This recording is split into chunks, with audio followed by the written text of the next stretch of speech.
जय श्री राम। अगर कोई भक्त किसी भगवान के मंदिर में जाकर मूर्ति के आगे झुकता होगा और भगवान की पूजा करता होगा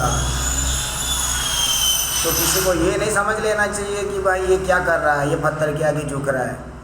नहीं, मंदिर में मूर्ति के आगे वही झुक सकता है जिसके अंदर सबसे पहली बात अहंकार ना, वो कहीं पे भी झुक सकता है।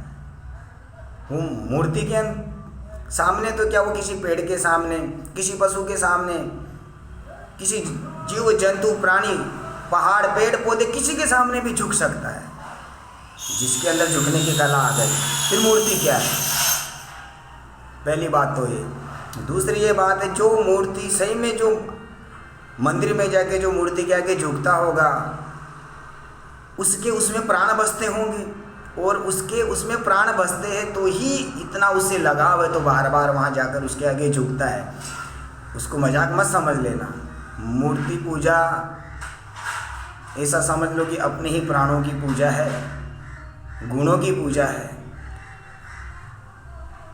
एक भक्त के उस मूर्ति के अंदर प्राण बसते हैं। जैसे मूर्ति पहले वो पत्थर ही होता है, लोग उसे लेके आते हैं मूर्ति को। मूर्ति बनाने के पहले जो मूर्ति बनाने वाला जो मूर्तिकार होता है वो उसको चीनी हथौड़े से मारता है, उसके ऊपर बैठता है, कभी पाँव रखता है, कभी क्या रखता है, मूर्ति तैयार भी कर देता है, लाके साइड में भी रख देते। तब तक मूर्ति की पूजा नहीं होती। मूर्ति की पूजा कब होती है? जब उसके अंदर प्राण प्रतिष्ठा हो जाती है, तब जाके।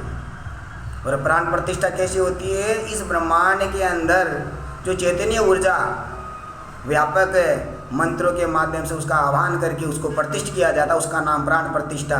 इसीलिए उस मूर्ति के अंदर एक भक्त के भी प्राण बसते हैं, तब भक्त उस भगवान के आगे झुकता है, ऐसे ही नहीं झुकता है। वही चेतना, जैसे हम ध्यान करते हैं तो ध्यान के माध्यम से हमारी चेतना ऊपर उठती है, हमको हमारे अंदर वापस लौटाती है, अपने अंदर लेके आती है, न कि बाहर लेके जाती है। ठीक उसी प्रकार मंत्रों के आह्वान से चेतनीय जो चेतना होती है ब्रह्मांड के अंदर, वो एकत्रित होकर उस मूर्ति के अंदर स्थापित होती है। उसमें भी प्राण बसते हैं, एक भक्त के प्राण बसते हैं। इसीलिए वो भक्त उसके आगे लिए झुकता है। इसलिए इसको कभी मजाक मत समझना। जो भी है प्रकृति का बनाया हुआ इस सकल ब्रह्मांड के अंदर वो सही है। जय श्री राम।